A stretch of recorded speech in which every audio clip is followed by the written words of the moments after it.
Assalamualaikum warahmatullahi wabarakatuh. Ketemu lagi sama mamanya Erlangga. Hari ini kita akan membahas tentang konsep dasar bimbingan dan konseling di sekolah dasar. Nah, sebelum lanjut, jangan lupa klik like, subscribe, dan share. Dan siapkan catatannya ya. Oke. Nah, apa saja yang akan kita bahas hari ini? Yang pertama adalah pengertian bimbingan dan konseling. Nah, yang kedua, kita akan membahas tentang prinsip-prinsip bimbingan dan konseling. Yang ketiga, kita akan membahas tentang kedudukan bimbingan dan konseling di sekolah. Yang keempat, kita akan membahas tentang tujuan bimbingan dan konseling. Yang kelima, kita akan membahas fungsi bimbingan dan konseling. Yang keberapa tuh? Selanjutnya kita akan membahas tentang asas bimbingan dan konseling, dan yang terakhir kita akan membahas tentang pendekatan bimbingan dan konseling. Cukup banyak ya, jadi saya harap semuanya tetap semangat dalam belajarnya. Nah, yang pertama, definisi bimbingan konseling, definisi bimbingan menurut para ahli. Nah, menurut Bimo Walgito, bimbingan adalah bantuan atau pertolongan yang diberikan kepada individu atau sekumpulan individu dalam menghindari atau mengatasi kesulitan-kesulitan hidupnya agar individu dapat mencapai kesejahteraan dalam kehidupannya. Jadi menurut Bimo Walgito, bimbingan itu adalah bantuan yang diberikan kepada seseorang atau beberapa orang untuk menyelesaikan permasalahan-permasalahan. Nah, menurut Umar Hamalik, bimbingan ialah penolong individu agar dapat mengenali dirinya dan supaya individu itu dapat mengenal serta dapat memecahkan masalah-masalah yang dihadapi di dalam kehidupannya. Nah, jadi masih serupa ya, ada bantuan yang diberikan kepada individu untuk mengentaskan permasalahan-permasalahan hidupnya. Nah, yang terakhir menurut Dewa Ketut Sukardi, bimbingan adalah proses membantu individu dengan mengenali dirinya dan dunianya.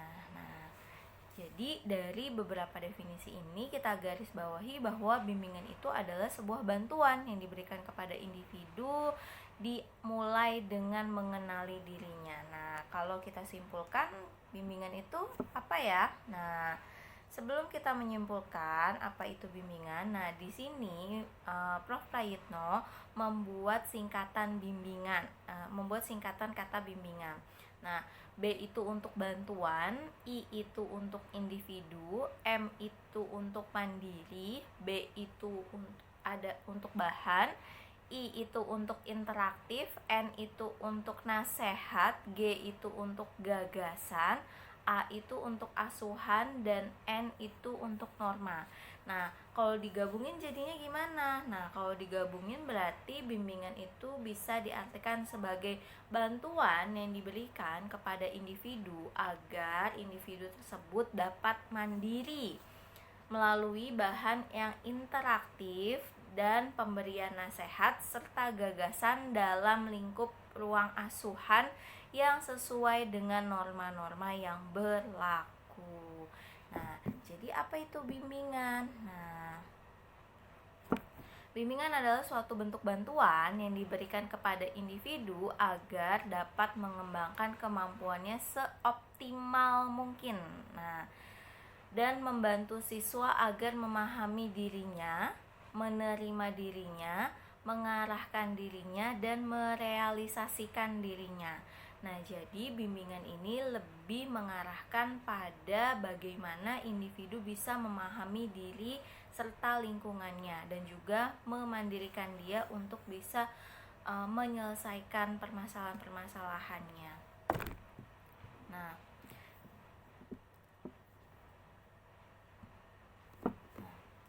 selanjutnya definisi konseling menurut Mungin Edi. Nah, konseling adalah upaya bantuan yang diberikan kepada seseorang supaya dia memperoleh konsep diri dan kepercayaan pada diri sendiri untuk dimanfaatkan olehnya dan memperbaiki tingkah lakunya pada masa yang akan datang. Nah, jadi konseling itu diartikan sebagai bantuan yang dilakukan agar seseorang itu bisa terbebas dari masalah di masa yang akan datang. Nah, menurut Winkel, konseling adalah serangkaian kegiatan paling pokok dalam bimbingan dalam usaha membantu konseli atau klien secara tatap muka dengan tujuan agar klien dapat mengambil tanggung jawab sendiri serta berbagai persoalan atau masalah khusus. Nah, jadi garis besarnya menurut Winkel, konseling itu adalah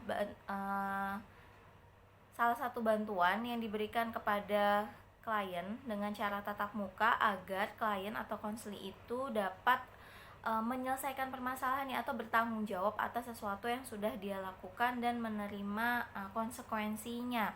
Nah, menurut Jonas di dalam buku Insano, konseling itu adalah hubungan profesional antara seseorang konselor yang terlatih dengan klien. Hubungan ini biasanya bersifat individual atau seorang maksudnya one by one ya. Nah, meskipun kadang-kadang melibatkan lebih dari 2 orang dan dirancang untuk membantu klien memahami dan memperjelas pandangan terhadap ruang lingkup hidupnya sehingga dapat membuat pilihan yang bermakna bagi dirinya. Nah, jadi konseling di sini bisa dilakukan secara personal atau secara individual, jadi hanya satu saja yang bermasalah, atau juga bisa dilakukan secara kelompok. Jadi ada yang namanya konseling kelompok. Nah, konseling kelompok itu adalah konseling yang dilakukan secara berkelompok. Jadi ada satu konselor dan ada beberapa orang yang bermasalah. Nah, menurut Jonas ini konseling itu dilakukan agar individu bisa membuat pilihan hidupnya atau menentukan arah jalan hidupnya, atau bisa juga menentukan solusi apa yang akan dia lakukan untuk menyelesaikan permasalahannya. Nah, di sini Prof. Prait juga membuat singkatan dari kata konseling. Nah, K itu untuk kontak, O itu untuk orang, M itu untuk menangani.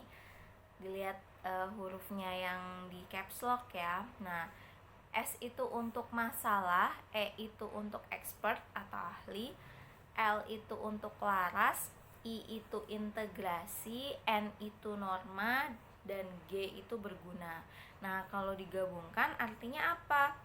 Artinya konseling adalah kontak yang dilakukan oleh orang untuk menangani permasalahan hidup yang dilakukan atau ditangani oleh seorang ahli dengan laras dan terintegrasi secara norma agar individu tersebut bisa berguna, menjadi orang yang berguna. Nah, terus apa bedanya? Jangan bahas apa bedanya dulu ya. Nah, kita simpulin dulu konseling itu apa. Nah, jadi konseling itu adalah bantuan yang diberikan oleh seorang ahli kepada seorang yang membutuhkan atau konseli untuk menyelesaikan masalah yang sedang dihadapinya.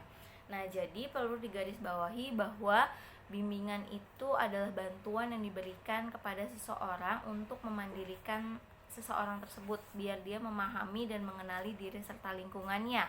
Nah, sedangkan konseling adalah bantuan yang diberikan oleh seorang ahli atau konselor kepada seseorang yang memiliki masalah atau membutuhkannya untuk dapat menyelesaikan permasalahan tersebut atau untuk membuat pilihan-pilihan hidup.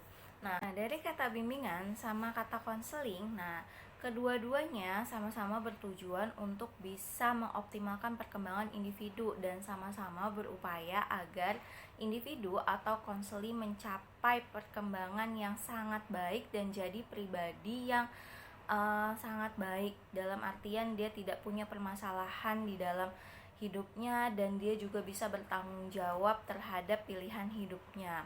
Nah, tapi bimbingan dan konseling ini punya perbedaan. Nah, yang pertama, bimbingan itu bisa diberikan oleh siapapun. Nah, jadi tidak diwajibkan bahwa bimbingan itu harus dilakukan oleh seorang konselor, tapi juga bisa dilakukan dan diberikan oleh siapapun.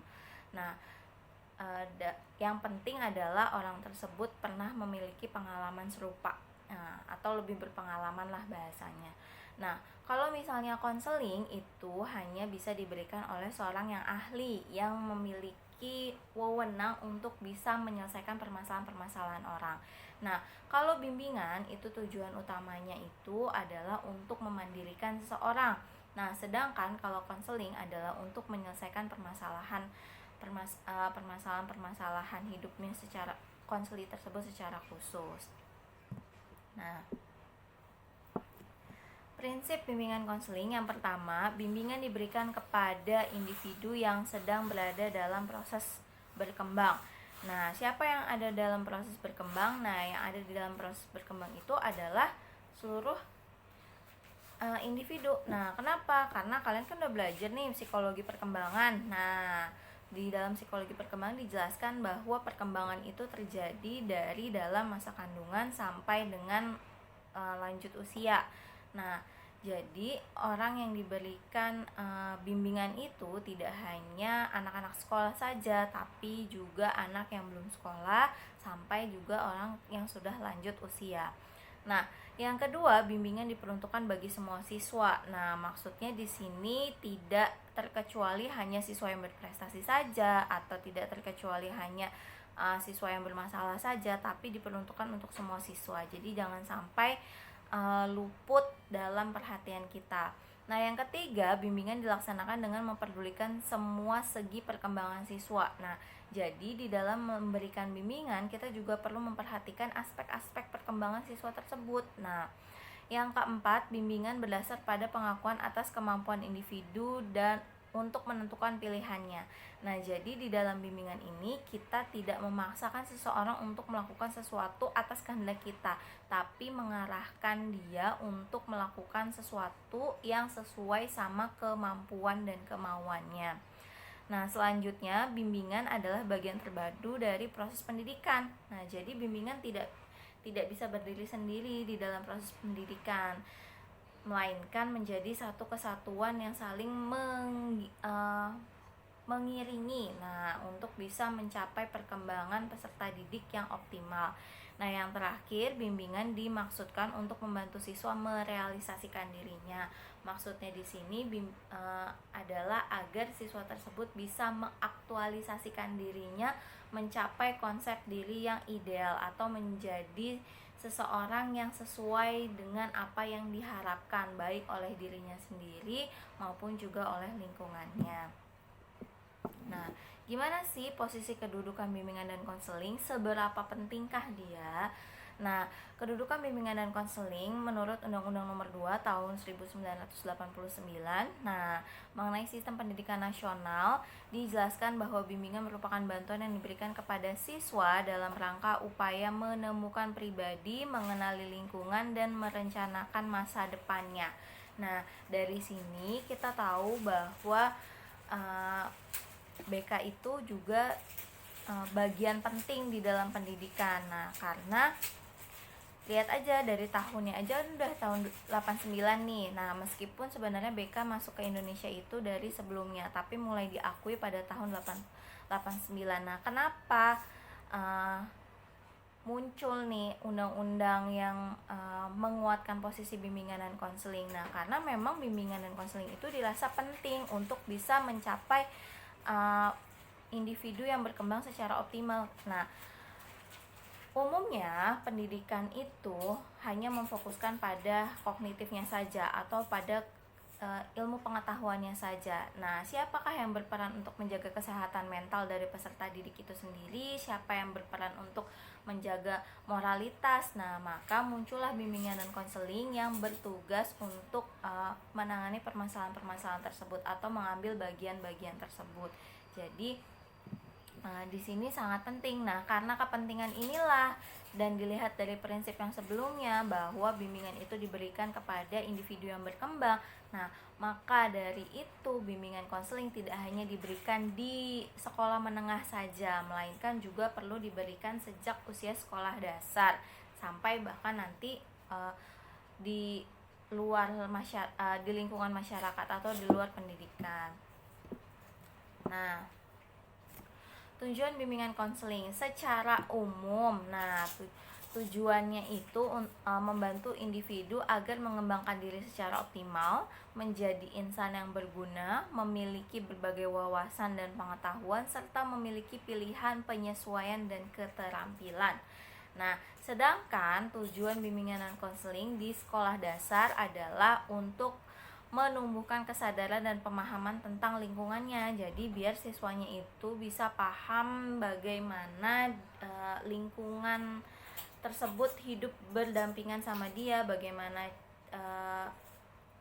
bisa memahami tentang hukum sebab akibat, terus bisa memahami bagaimana pola interaksi yang ada di dalam lingkungan sekitarnya, dan belajar untuk mencintai lingkungannya juga. Terus mengembangkan kebiasaan hidup yang positif. Nah, jadi diajarkan untuk punya jadwal pribadi, punya jadwal rutin gitu maksudnya. Terus abis itu terbiasa untuk jadi anak yang disiplin dan lain sebagainya. Terus membantu memahami, mengontrol diri, suka dan tidak suka. Nah, jadi dengan bimbingan konseling diberikan di sekolah dasar, perilaku individu itu bisa lebih terkontrol. Karena biasanya kalau misalnya anak sekolah dasar itu kan masih terbawa oleh teman ya, jadi apa-apa itu kata temennya. Nah, di bimbingan konseling di sini tuh salah satu tujuannya adalah agar individu tersebut atau siswa tersebut bisa menentukan pilihannya sendiri. Jadi mulai belajar untuk bisa jadi pribadinya sendiri dan tidak terpengaruh sama orang lain. Nah, fungsinya yang pertama adalah fungsi pemahaman. Jadi bimbingan konseling berfungsi agar peserta didik atau konseli ya kita bahasanya, konseli tersebut bisa memahami dirinya. Apa yang saya sukai, apa yang tidak saya sukai, kelebihan saya apa, kekurangan saya apa, cita-cita saya apa, bagian diri saya yang menonjol itu apa. Nah, di sini biar konselingnya itu bisa paham. Nah, yang kedua adalah fungsi pencegahan. Nah, bimbingan dan konseling diberikan agar tidak terjadi hal-hal yang tidak diinginkan, kayak misalnya seks bebas atau misalnya penggunaan narkoba. Nah, agar hal-hal tersebut tidak terjadi, maka dicegah dengan memberikan layanan bimbingan dan konseling. Nah, yang ketiga masalah pengentasan. Nah, ini kebalikannya. Kalau misalnya tadi mencegah, nah maka di sini kalau misalnya sudah terjadi, nah maka juga diberikan layanan agar nantinya tidak terjadi hal yang serupa. Nah, yang keempat adalah pemeliharaan dan pengembangan. Nah, di sini bimbingan dan konseling selain menyelesaikan permasalahan-permasalahan siswa, kan juga membantu siswa untuk bisa lebih memahami dirinya dan mengoptimalkan mengenali dan menggali potensinya. Nah, untuk itu fungsi bimbingan konseling adalah memelihara dan melakukan pengembangan. Nah, apa yang dipelihara? Yang dipelihara adalah hal-hal yang memang sifatnya sudah positif. Jadi kayak kebiasaan yang sudah positif, terus sudah punya cita-cita yang kuat. Nah, itu dipelihara biar tetap terjaga. Nah, kemudian potensi-potensi atau kemampuan-kemampuan yang bisa dikembangkan, nah maka ini dikembangkan, dibantu untuk mencari misalnya ekstrakurikuler atau les-les yang bisa menunjang dan semakin mengembangkan potensinya. Yang terakhir adalah fungsi advokasi. Nah, fungsi advokasi ini adalah fungsi pembelaan. Jadi bahasanya guru BK itu seperti pengacara di sekolah. Jadi untuk melindungi dari peserta didiknya kalau misalnya dia memiliki masalah. Nah, jadi kita lebih pro ke siswanya. Nah, selanjutnya asas-asas atau poin-poin penting yang harus dipegang teguh dalam pelaksanaan layanan bimbingan dan konseling. Yang pertama adalah kerahasiaan. Jadi, apapun yang disampaikan sama peserta didiknya yang berbau rahasia tentunya, yang berbau masalah pribadi, nah itu harus dirahasiakan. Yang kedua adalah kesukarelaan. Jadi bimbingan konseling itu tidak ada paksaan. Kalau misalnya memang orang tersebut tidak mau melakukan konseling, ya kita nggak boleh memaksa, tapi harus dengan kelembutan. Nah, jadi nggak maksa, ayo cepetan sini. Nah, itu nggak boleh. Nah, yang ketiga adalah keterbukaan. Nah, di sini maksudnya adalah dalam proses layanan itu dari konselingnya sendiri, dari konselornya sendiri, dari gurunya sendiri itu juga tidak boleh menutup diri, tapi juga harus membuka agar siswanya juga mau membuka permasalahan-permasalahan yang dihadapinya. Terus yang selanjutnya adalah asas kekinian. Nah, Maksud dari asas kekinian ini, apabila misalnya nih konseli A punya masalah, nah maka itu harus segera ditangani. Nah, itu itu asas kekinian, dan yang digunakan juga adalah bentuk layanan yang terkini juga. Terus yang selanjutnya adalah asas kemandirian. Nah, di sini kita nggak boleh membuat siswanya itu atau konseli itu bergantung sama kita, tapi kita berupaya untuk membuat konseli itu mandiri biar kedepannya dia bisa menentukan dan bertanggung jawab atas dirinya sendiri. Nah, yang selanjutnya adalah asas kenormatifan. Nah, jadi di dalam pelaksanaan layanan-layanan, nah, ada norma-norma atau aturan-aturan yang perlu dipatuhi. Nah, atau bahasanya kode etik. Nah, itulah yang dipatuhi dalam pelaksanaannya. Nah, yang selanjutnya ada asas kegiatan. Nah, jadi dalam memberikan layanannya, nah tentu di dalamnya ada kegiatan-kegiatan yang mampu menunjang atau mencapai tujuan dari bimbingan konseling tersebut. Nah, yang selanjutnya adalah asas kedinamisan. Nah, asas kedinamisan di sini maksudnya harus bisa menciptakan suasana yang dinamis, jadi tidak membosankan, nah tidak kaku. Yang selanjutnya adalah asas keterpaduan. Nah, apa itu asas keterpaduan? Maksudnya di sini adalah konselor harus bisa memadukan bimbingan tersebut dalam berbagai macam aspek kehidupan individu konselinya. Nah, yang selanjutnya adalah asas keahlian. Nah, jadi bimbingan dan konseling ini atau layanan bimbingan konseling ini tidak diberikan secara asal-asalan, melainkan dalam ranah keahlian. Jadi ada aturannya, ada teknik-teknik tertentunya yang digunakan untuk membantu individu dalam memahami dirinya dan juga menyelesaikan permasalahan hidupnya. Nah, yang selanjutnya ada alih tangan. Nah, di sini maksudnya adalah bahwa apabila seorang konselor sudah berupaya sekuat tenaga atau semampunya untuk membantu permasalahan siswa, tapi ternyata tidak bisa menyelesaikan permasalahannya juga, nah maka konselor tersebut dapat mengalihkan kasus tersebut kepada pihak yang dianggap lebih ahli. Kayak misalnya sudah melakukan proses konseling, sudah berkali-kali, nah tapi kita baru sadar nih, oh ternyata konseli ini itu punya gangguan kejiwaan. Nah, itu bukan masuk dalam ranah bimbingan dan konseling. Nah, berarti nanti dialihkan kasuskan ke psikiater. Nah, yang terakhir adalah asas Suturi Handayani. Nah, asas ini adalah suasana yang diharapkan tercipta antara konselor dan konseli pada saat pemberian layanan. Nah, yang terakhir adalah pendekatan bimbingan dan konseling. Nah, bagaimana cara konselor mendekati individu atau konselingnya? Nah, yang pertama adalah pendekatan krisis. Nah, pendekatan krisis ini adalah pendekatan yang dilakukan ketika dalam masa urgen atau masalahnya itu sudah terjadi. Nah, tapi di sini yang mendekati itu bukan konselornya, melainkan individu yang bermasalah atau konselingnya yang punya masalah, yang mendekati, yang meminta bantuan. Nah, yang kedua adalah pendekatan remedial. Nah, pendekatan remedial ini adalah pendekatan yang dilakukan dan berfokus pada kelemahan-kelemahan yang dimiliki oleh individu. Nah, jadi biasanya kan guru BK tuh tahu tuh, nah permasalahan-permasalahan yang dihadapi sama siswa-siswanya. Nah, kemudian guru memberikan layanan, nah agar nanti ke depannya kelemahan-kelemahan atau masalah-masalah yang tadi ada di dalam diri individu itu di masa yang akan datang tidak akan terulang atau tidak menyebabkan masalah buat peserta didiknya. Nah, yang ketiga adalah pendekatan preventif atau pencegahan.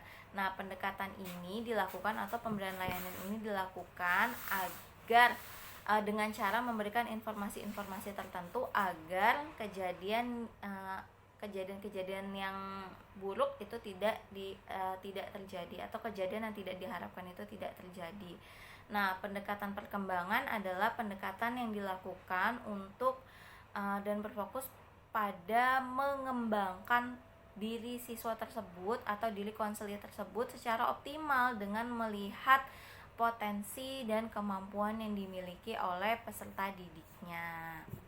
Nah, Sekian pembahasan kita hari ini, kurang lebihnya mohon maaf. Jangan lupa like dan share, dan apabila ada yang perlu ditanyakan, silakan ditanyakan di grup ya. Nah, sekian dari saya. Wabillahi taufik walhidayah. Wassalamualaikum warahmatullahi wabarakatuh. Jangan lupa jaga kesehatannya dan patuhi protokol kesehatan COVID-19. Dadah.